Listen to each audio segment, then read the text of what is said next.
Okay, now we're getting ready for a totally different presentation. Thank you, David, for all those good words. Thank you. The next person that I'm going to introduce you to is Tracy Fletcher, McGlothlin. I forget the McGlothlin most of the time. Tracy played high school basketball with one of my daughters. She actually, she was kind of her mentor and protected her because Missy was so tiny, and Tracy took care of her. But she's a great basketball player in high school and college, and she has accomplished so much more. That part of her story, and I'm going to let her tell it. So let's welcome Tracy Fletcher McGlothlin.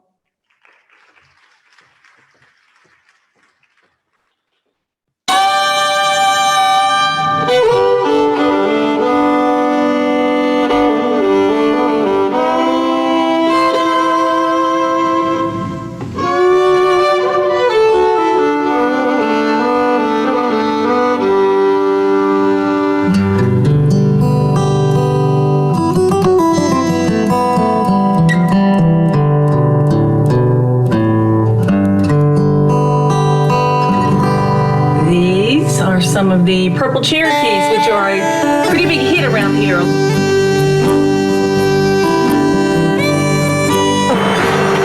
Welcome to Highlands Farms Greenhouse. You know, and here in the mountains, we call it maker sandwiches. You know, you go away and you come back and you just don't get far from home, knowing that this is your true love.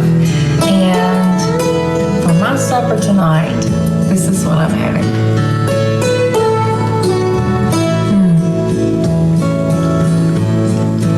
It is so incredible. This is my roots. This is how I grew up. And this is what I love. This is my favorite part. I love buttercream frosting. And hopefully, after you try it on your carrot cake, this will be your favorite too. Slightly beaten our eggs. We're going to put those in there. The sauce has cooked up beautifully. And I wish you could smell this.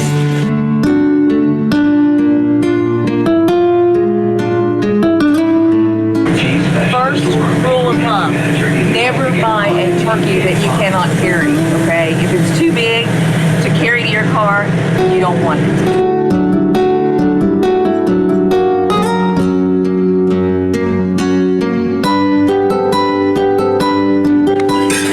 Looks like the hollandaise is coming along. This is what it should look like. Go into the oven at 350 degrees for about 35 to 40 minutes. Okay, time to flip lemon. Oh, that looks good, I know. So we're gonna pour that on our fish. Just gonna pull it up. Pop a couple of staples in. I think it looks good right there. I may have stolen a bite or two as I was tearing it up, so.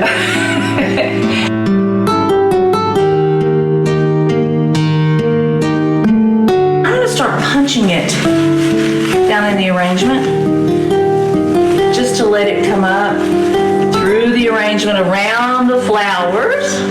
And I love using different plates. Not everything has to be on a dinner plate.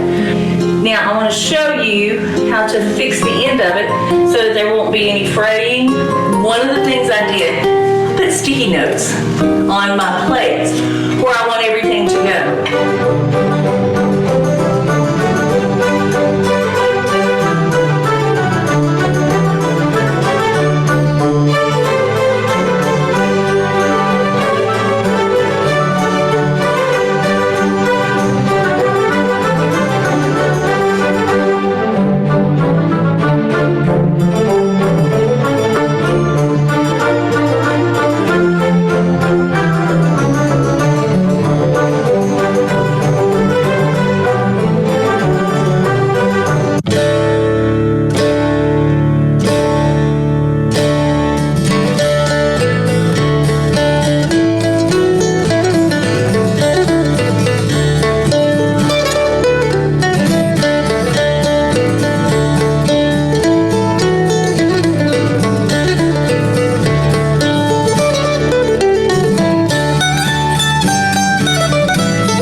20 minutes ago.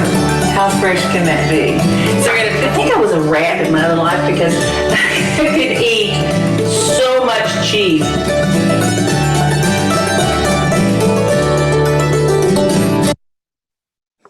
Hey guys, how are you all today?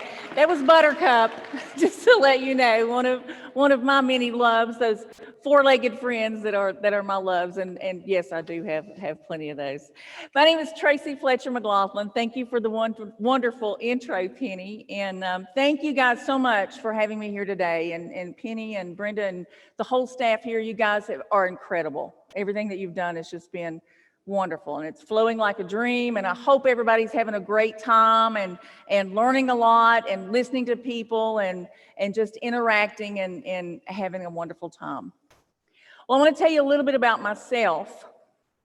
Again, I'm Tracy Fletcher McGlothlin. I was born and raised in the metropolis of Van Sant, Virginia. And those of you that don't know where that is, Buchanan County, not Buchanan, but Buchanan County, Virginia, okay? Right next to the city of Grundy. So anyway, grew up a normal life, had a leave it to beaver life, I want to say. You know, I had the perfect family in my mind. So my parents owned, my dad had a retail store, my grandparents had a retail store. My mom worked with my dad at the store sometimes. Basically, I never had a babysitter.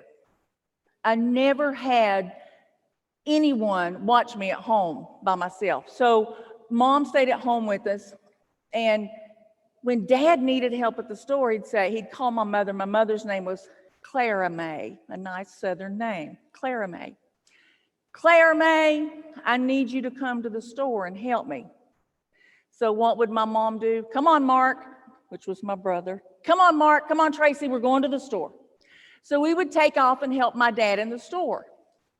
And this went on during the summer, during Christmas break. It didn't matter when, 6 o'clock at night. It didn't matter back during that time. So anyway, Christmases in my life meant working in the store. I was the best package wrapper that you will ever know at 6 years old. I'm telling you, I can still wrap a mean package, okay, at Christmas time. So I remember Christmas Eves in my daddy's store. Now, this was back during the time, and I'm dating myself here, but this was back during the time before Walmart that the hardware store was like, kind of like a Walmart. I mean, it was the hardware, it was sporting goods, furniture, toys, blah, blah, blah. So we would be working, and my mom and I would be at the store with my dad. Christmas Eve, 5 o'clock. Hey, Daddy, are you about ready to go home? No, Tracy. No, we've got to work a little bit later tonight. Okay. 6 o'clock, same question. Daddy, is it time? No, Tracy, it's not time to go home yet. But Daddy, I want to go open presents. Just wait a little bit longer.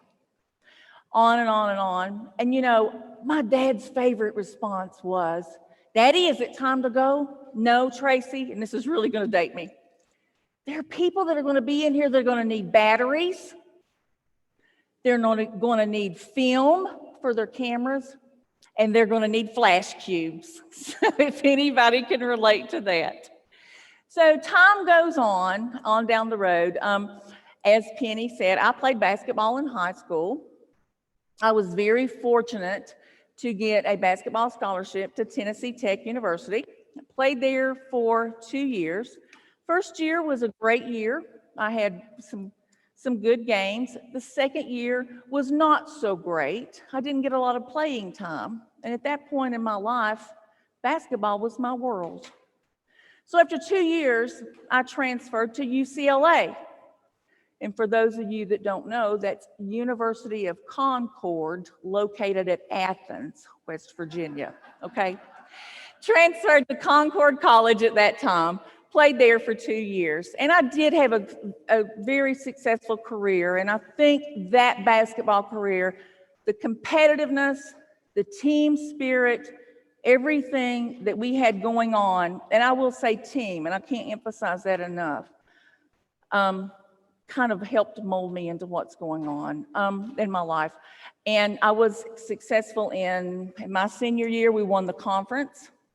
I was voted the most valuable player in the conference, and I led the nation in scoring. I led the nation in rebounding. I went on several years later and tried out for the WNBA. I tried out once they brought it back. I was 30 years old and felt like an old woman competing against 22-year-olds at that time. But tried out for Phoenix and tried out for Detroit. Did not make either team, but I did do fairly decent at Phoenix and came to the last round of the draft. After that, so during that time, I went into business, graduated from college, moved back to the metropolis of Van Sant, put in my own store. Well, I'm sorry, take that back. Majored in accounting and marketing, could not find a job, which was fine. So I decided I was going to do part-time jobs. Well, I had 4. I worked at a flower shop. I worked at a clothing store. I did substitute teaching at the junior high. And then I did adjunct teaching through Southwest at the junior high at that time as well. A year later, I decided it's time for me to have my own business. So at that time in our area, we needed a children's clothing store. So I put in a children's clothing store. After about 2 years, about 1991, my dad had built a new building, and my brother was working with my dad in the hardware store, and I moved my clothing store to the top floor of this building, and it became Tracy's, which was clothing for children and for women and a little bit for men at that point. So I have to tell you this because I'm going back to my childhood at this point. So Christmas Eve, I'm at the clothing store. Daddy and my brother are downstairs. And Christmas Eve, my dad calls up on the intercom, "Tracy, are you about ready to close?" I said, "No, Daddy, I'm not ready to close." 3 o'clock, 4 o'clock, 5 o'clock, it goes on, and he keeps calling up, "Tracy, we've slowed down here. We don't have as much business downstairs. You ready to go now?" "No, Daddy, I'm not ready to go." I know I've got at least 2 people, I can name them to you right now today, but I won't. I've got at least 2 people that are going to be coming in here that are going to need presents for their wives and for their kids. So I've got to be here. Okay, finally we go on and celebrate. But, you know, I love how things come back around. And I love my childhood, and I love the way I grew up. I love my family. And that's just kind of who we are in this area. And I know we can all relate to that. So having the clothing store was what I did for a living, obviously. And I built a house during this time, and I had a couple of friends that said, "Tracy, can you help me with my house? Can you help me do some stuff with my house?" I said, "Sure, why not?" You know, my mother she sewed, or she made my clothes growing up, you know, until jeans came in, and then she couldn't do that, so we had to give up. But my mother she could sew anything, make anything. My grandmother was the same way, so I learned how to sew at an early age. So I made drapes for my house, you know, comforters, blah, blah, blah. So I had friends that said, "Can you help me do that?" I said, "Sure, I'll help you. Of course I will." So I helped a couple of friends, and I had a customer that had shopped with me at the store that said, "Can you help me do my business?" I said, "Sure." I finished her business, and she said, "I have a condo on Edisto Island, South Carolina. Do you think you can go down there and help me decorate that?" Well, could I? Would I? You want to watch me? I mean, I'm like, yes. So went to Edisto Island, helped with that. And while I was there working on her job, I thought, let me go ahead and just look around what's here. So I contacted some real estate agents, not a lot going on in Edisto Island. So I went to Seabrook Island, contacted some real estate agents there. And I said, I'm down here trying to do some design, some interior decorating. And do you know anybody? Do you have any clients that might need some work done? Well, yes, I do. As a matter of fact, I just sold a condo. You did? Really? So then that leads on to Kiowa Island. They're side by side. Went over to Kiowa and same thing, visited the real estate agents. Hey, do you guys need an interior decorator? I'm from Van Sant, Virginia.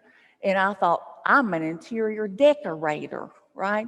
Well, in South Carolina, outside of Charleston, South Carolina, you're an interior designer, okay?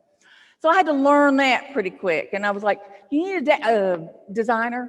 So anyway, it was very, very, very fortunate to be able to get some jobs down there and work in the Charleston area.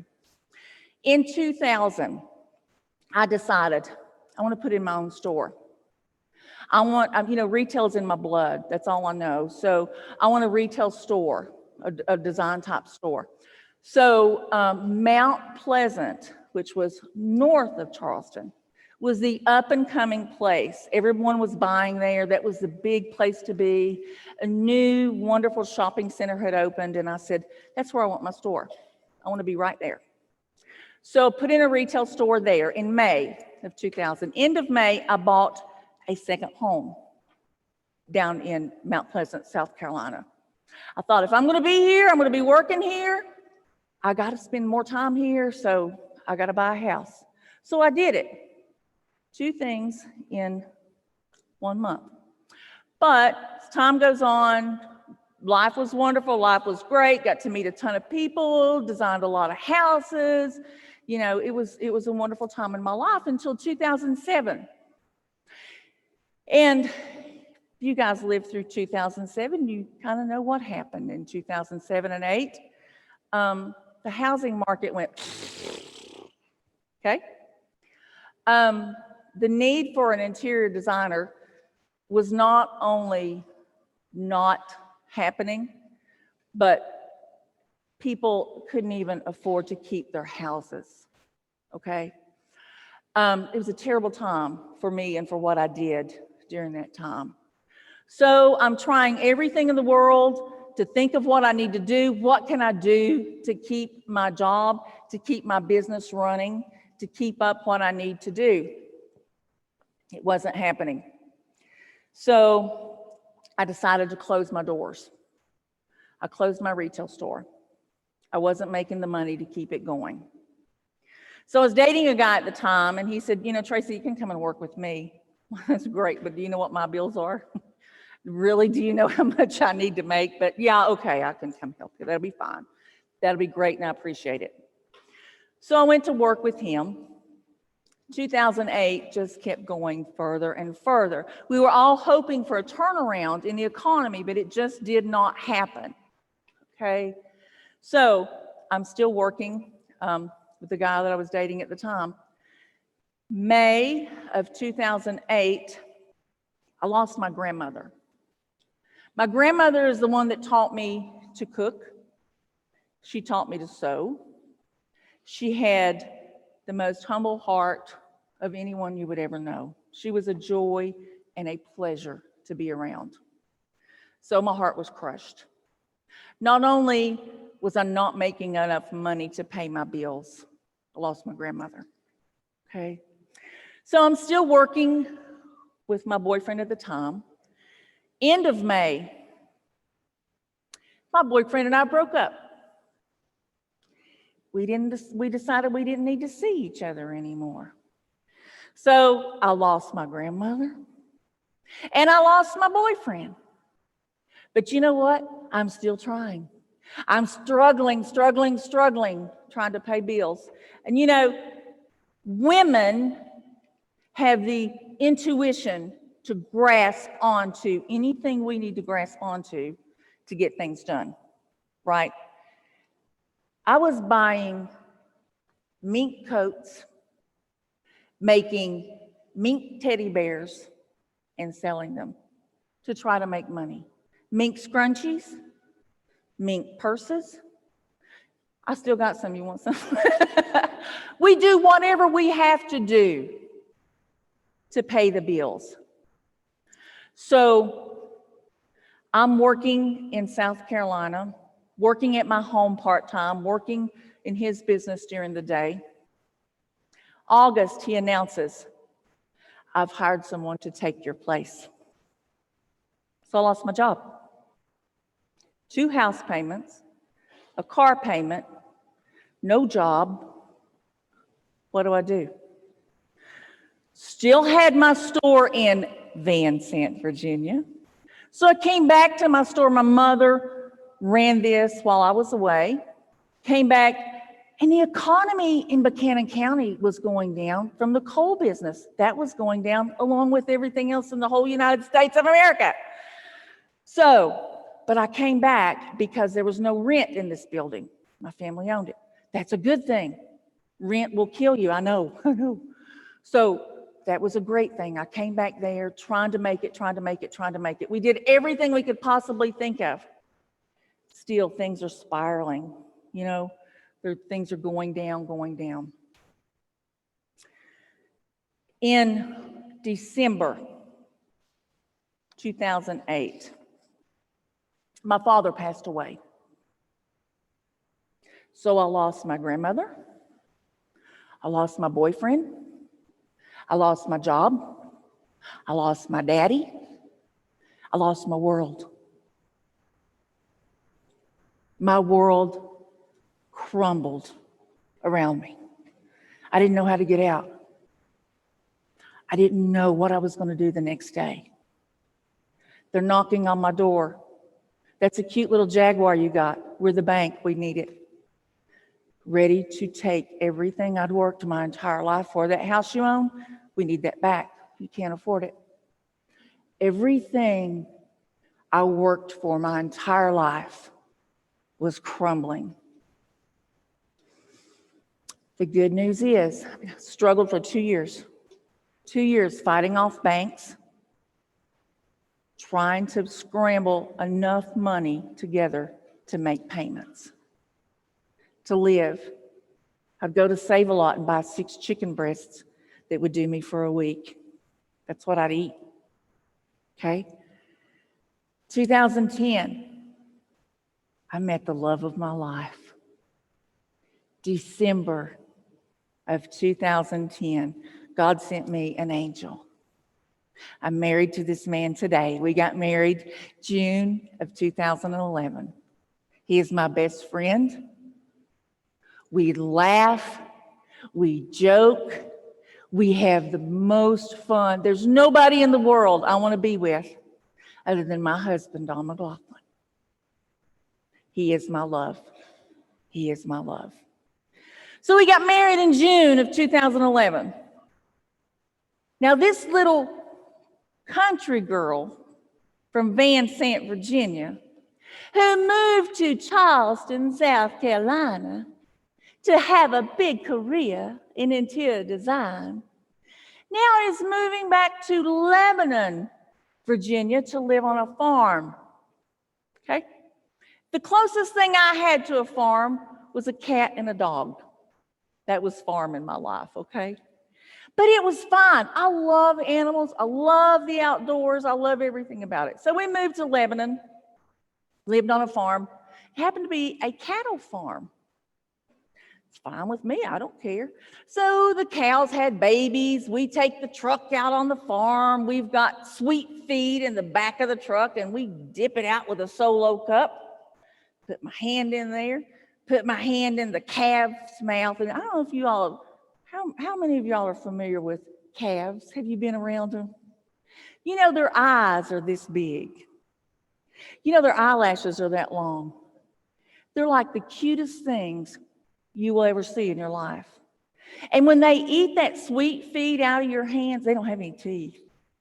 Your hand goes back in their mouth and they gum you to death. And they are the sweetest things. So we probably had, I don't know, 20 or 30. So we'd go on the farm and they would just circle the truck wanting that sweet feed. So I would go out and just give them all the sweet feed. So it came about September, October, and I hear all this noise on the farm, and Dawn's at the office, and I said, Dawn, you better come home, honey. These cows are going crazy. He said, what's wrong? What's wrong with them? I said, they're just mooing like crazy. And, you know, being on a farm, you have predators, and we had coyotes and, you know, all that goes on, bear and whatever.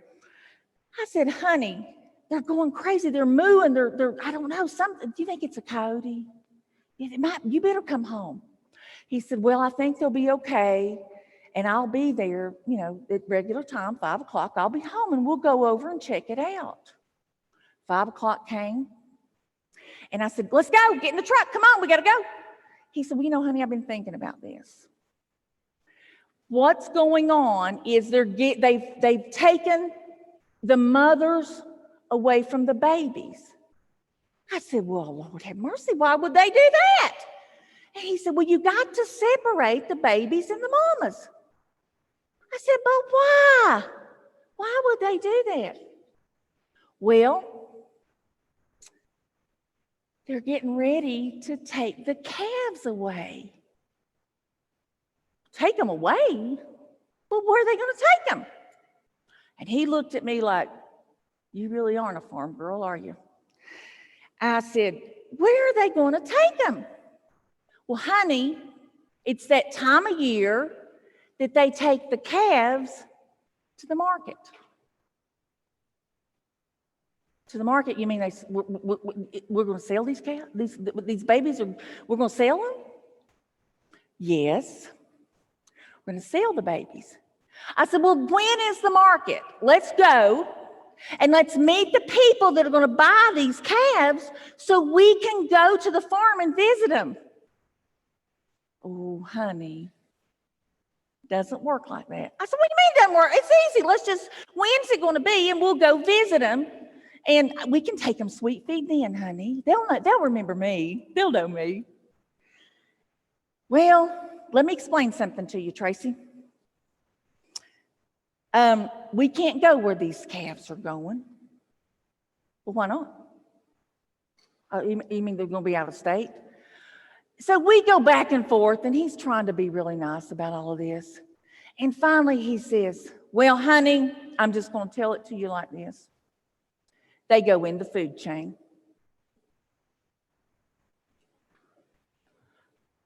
My babies that ate out of my hand, my babies. So it was silent at our house for several days. And finally I said, honey, we're not going to stay in the cattle business anymore. We're getting out of this. I can't handle this. We're not doing cows anymore. Do you understand? Okay, honey, we won't do cows anymore. What do you think we're going to do? Well, I don't know what we're going to do, but we're not going to do this anymore. So we sold the cows. Farm was vacant, not a lot going on. 2 years later, I said, we got to have something going on this farm now. We're going to have to make some money with this farm. So we're driving to South Carolina one day, and I said, what do you think about being a tomato farmer? Dawn said, have you lost your freaking mind? No, really, honey. No, I'm not. No. Now, I've thought about this. We could be tomato farmers. We can sell our tomatoes. I've done the research. I know how many tomatoes you get off each vine. I know how many vines we can have. I know what we can do. Long story short, we become tomato farmers. We started out with 2 greenhouses. We expanded to 4 greenhouses. We have a field of tomatoes. We have a field of anything you wanted at that point because I was ready to sell. I was ready to make some money, and let's do it. So we did. And he forgot to tell me that we have a hidden orchard on our farm, which has cherry trees and apple trees. So we go to the orchard he'd planted several years ago, and the cherries are in bloom. And I'm like, let's make some cherry pies.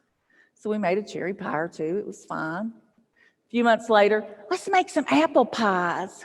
So we made apple pies. It was great. So tomato season comes back along again, and we did tomato pies. Being in South Carolina, in Charleston, South Carolina, they do tomato pies. And the tomato pies to them is just like our chicken and dumplings up here. Everybody got their recipe, and you just go along and you have whatever they tell you to eat. So, tomato pies. We start selling tomato pies. Cherry season, we're selling cherry pies. Apple season, apple pies. Well, honey, I'm sure we can make something else. So it snowballs. So we did everything from crab cakes to any kind of pies that we had on the farm, to ravioli, to whatever you can think of. We were cooking and making and delivering. Then COVID hit. Nobody's going out to eat. We have to take extra special precautions, which actually was a plus to us being on the farm, because we already had all of that approved and everything was great, and we didn't have people coming in. We delivered everything. So 2020 was a great year. So great that I nearly died in December. I can't work 42 hours straight anymore, honey. I got to stop.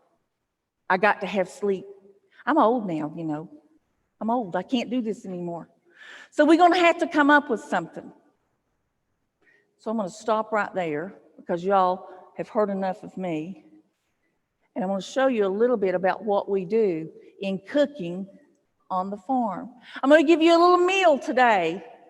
We're going to do a salad. We're going to do asparagus, roasted asparagus, if we had a roaster.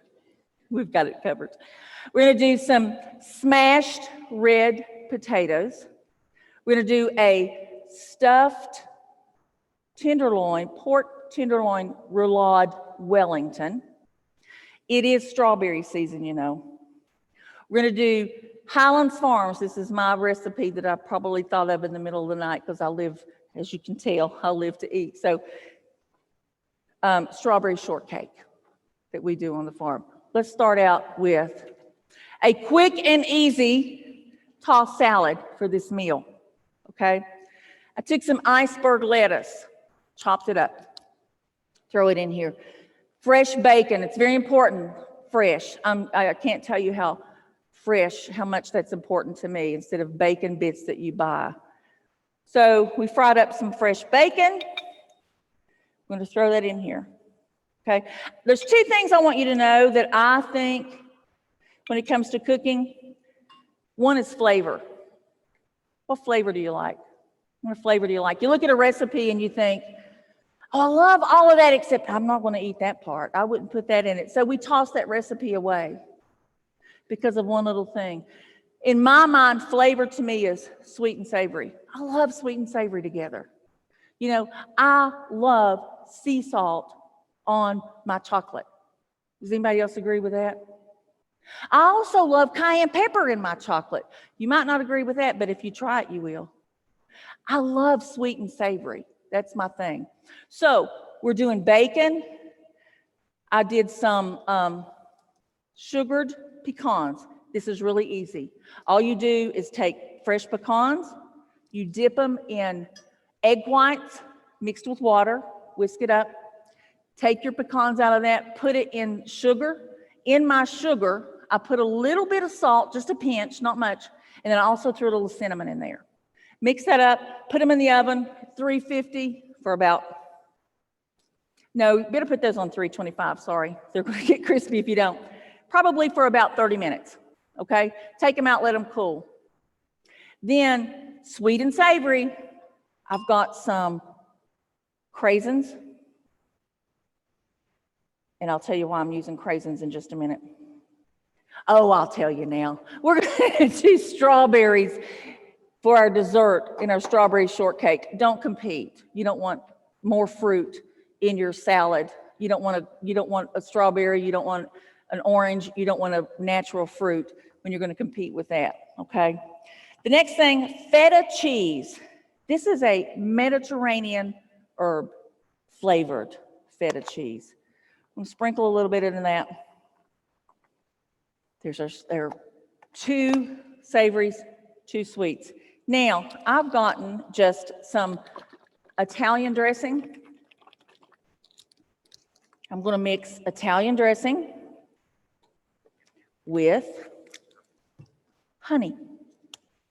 I'm gonna sweeten it up just a little, if I can squirt it out of here.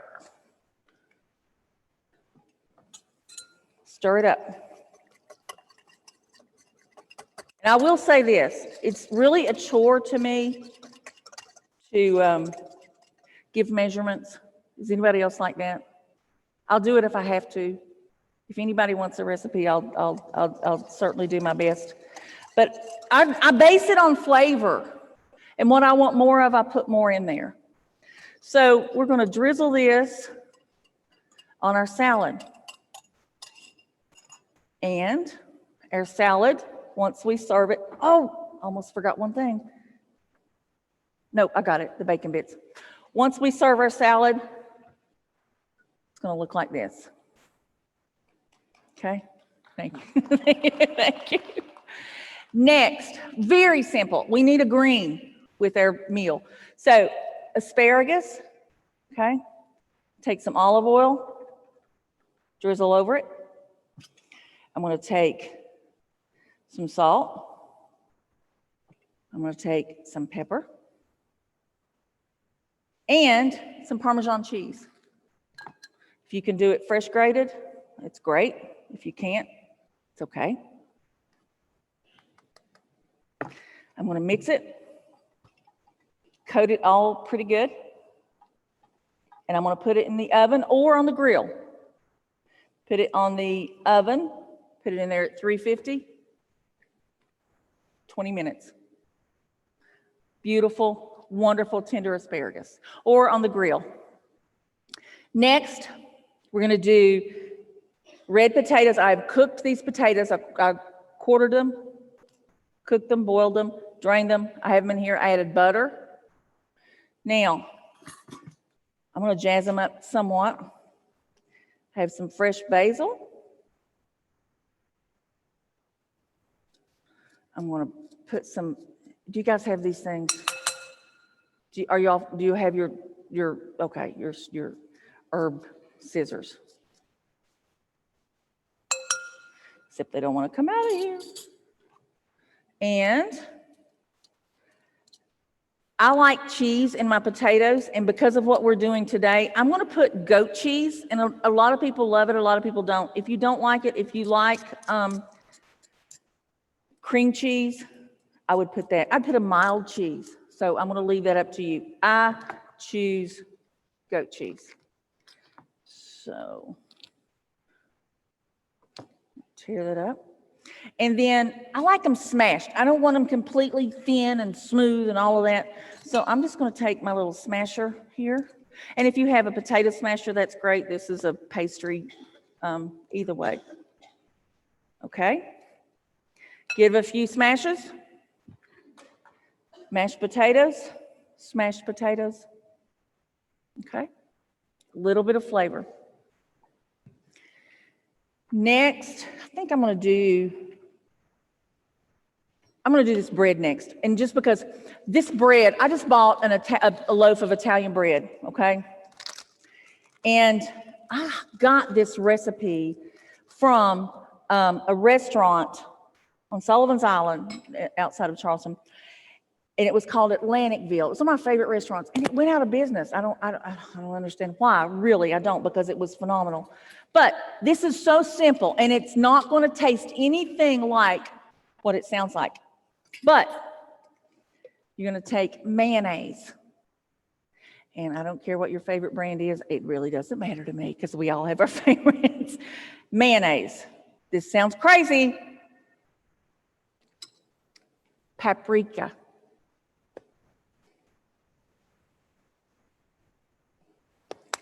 And Parmesan cheese. You're going to put that in the oven on broil, on low. Just watch it. I'm going to say 5 to 10 minutes, but just watch it when it starts to turn. This is what it's going to look like, and I'm going to hold this up. These are phenomenal. It's just such an easy fix that you don't have to do homemade bread, but it really gives it a nice little additive, okay? The next thing we want to do, pork tenderloin. And there's several different ways that you can do a pork tenderloin when you stuff it or you do a roulade or however you want to call it. Some people will cut it in half, stuff it, switch your tail and your top so that they'll be the same way, you know, and they'll match up. I don't. Why would I, right? How many, and you guys may already know this, and that's great if you do. First of all, the thing I want to do is where's this knife? I'm going to chop off the tail just because I want it to be proportionate, okay? And I'm going to take some of this fat off. I should have sharpened this knife before I came. Now, I'm going to take this little fat off too. How many, have you guys cut the pork before so that you're cutting it on the outside that it's actually a roll? Do you know how to do that? I'm going to show you. And that's the reason I did this, so that in case you didn't know.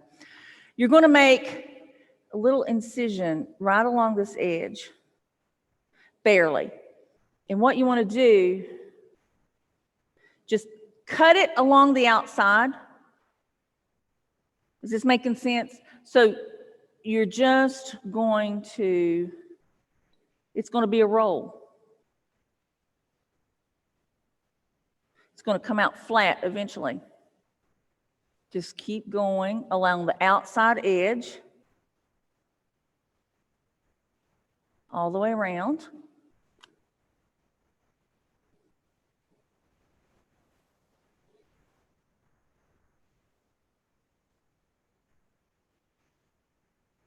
Until it becomes flat.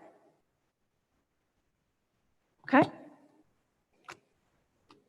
And you can pound it out if you want. I just don't do that. I mean, it becomes flat. Okay?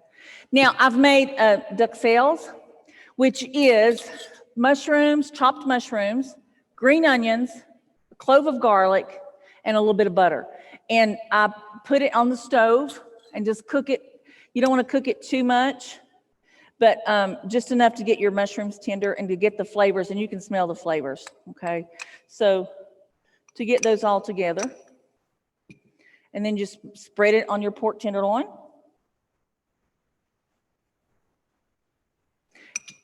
Again, goat cheese. You know, you can get sliced cheese if you would rather have another type of cheese and put in here. I'm the goat cheese girl here, so I'm going to spread that in here.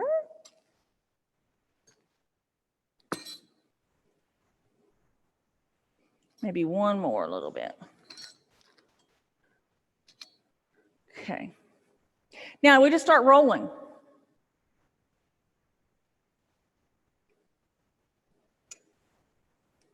Okay. Now I'm going to put this.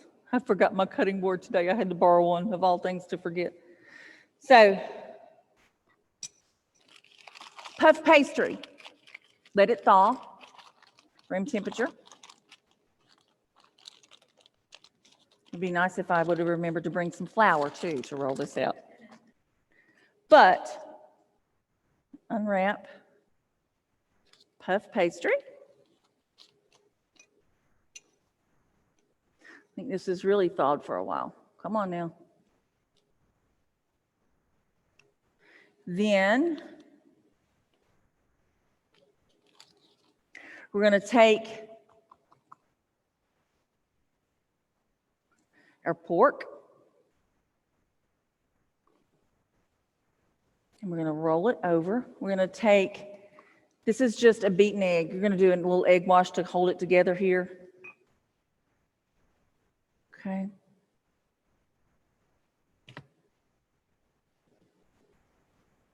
Then we can do, make sure your seam's on the bottom when you finish this. So let's put a little more egg wash all the way around it. And this is going to go in the oven, and you're going to bake it at 325 for about 40 minutes, okay? Because you want it to get, you don't want it too brown on the top, but you want it to bake through because it is pork. So you want it to bake all the way through, okay? Take it out of the oven, and it should look like this once it's browned, okay? And you can really go by what it looks like on top to know when it's done. Last but not least, dessert. So for our dessert today, we're going to do strawberry shortcake. For my cake and my strawberry shortcake, I just bought a box of yellow cake mix, okay? Get whatever brand you want, butter, yellow, it doesn't matter, okay? But it told me I had to add oil, and then I added eggs. And it also said I needed a cup of water. I put 3/4 cup of water, and I put a quarter cup of amaretto. And if you're worried about the alcohol, it's going to go out. It's not going to work. It's going to leave it an almond flavor, okay? So I baked it as a sheet in a sheet pan, and then I'm not much on cookie cutters, so I had a wine glass, and I turned it over and used it to cut my cakes out, okay? A big red wine glass, just to make it whatever size you want it. And here it is. We're going to cut this in half.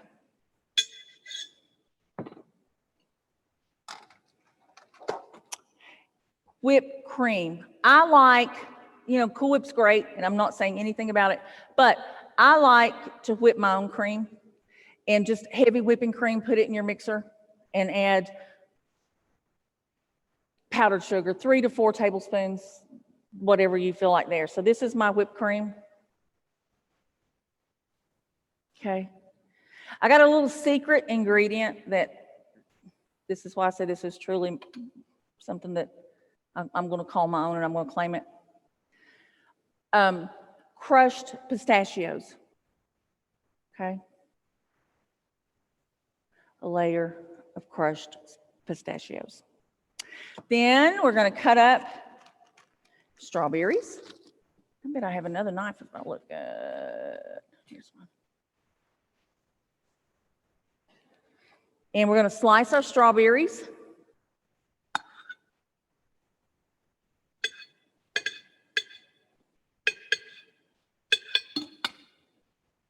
I'm going to do this quick. Obviously, please put more strawberries than what I'm doing, but just to let you know.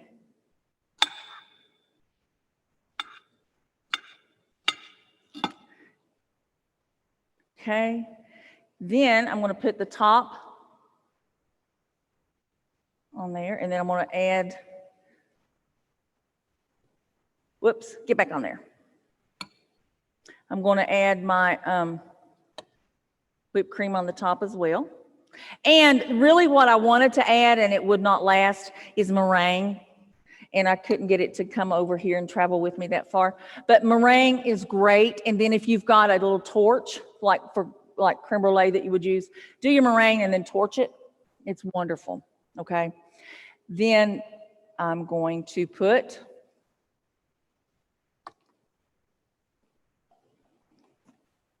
Hershey syrup. And that's it. That's it. I have a confession to make. I know I'm running over time, and I'll take 5 minutes. I have a confession to make. I'm not a chef. I am woman, hear me roar. Does everybody agree with that? Stand up, let's say it. I want everybody to say it. I am woman, hear me roar. Ladies, there's nothing that we don't set our minds to that we can't get done. I've been through the, gosh, I'm out of time, aren't I? That's okay. Am I out of time? 1 minute? Oh my gosh, can we do clips real quick or not? We can, okay. So after this is over, I took you through December of 2020, and I'll make this really fast, Penny, because I know you wanted this up here. December of 2020. Now, from a farm standpoint, we have a break between January and February, about mid-February. I told you I had a house in Mount Pleasant that I almost lost. Well, I didn't, but it's time to sell it. It has not been, nothing done to it in 21 years. It needed new paint, new flooring, new everything in 21 years. So we got people to come out and give us estimates. For instance, a plumber said, I need new faucets. Okay, I'll charge you $700 to install that faucet. I'm like, see you, thank you very much. So my husband hates when I say, I can do that. I can do that. I can do it. So cabinets, we took the cabinets we had. My husband gives me saws for our anniversary. So I added beadboard, I added crown molding, I changed the knobs, I did all of that. I did the backsplash, I did the flooring. Let's see, give me another picture and I'll make it quick. The island, the before and after on our kitchen island, I added beadboard, did all the trim. Those legs aren't on yet, but they're on now. We did get new countertops, a fireplace. We took the mantle off and I laid the stone. So there's nothing you can't do. Oh yeah, and the bar going into the kitchen was plain beadboard, blah, blah, blah, blah. The thing I hate for people to tell me is, you can't do that. Don't tell me no. Don't tell me no. And don't say you can't, because I have this inner voice that says, you watch me. I'll show you. Okay, I've got to let go, and I could stay here and talk all day, but thank you, ladies, so much. Please enjoy. There's some incredible, incredible people here. Please enjoy. Thank you all so much.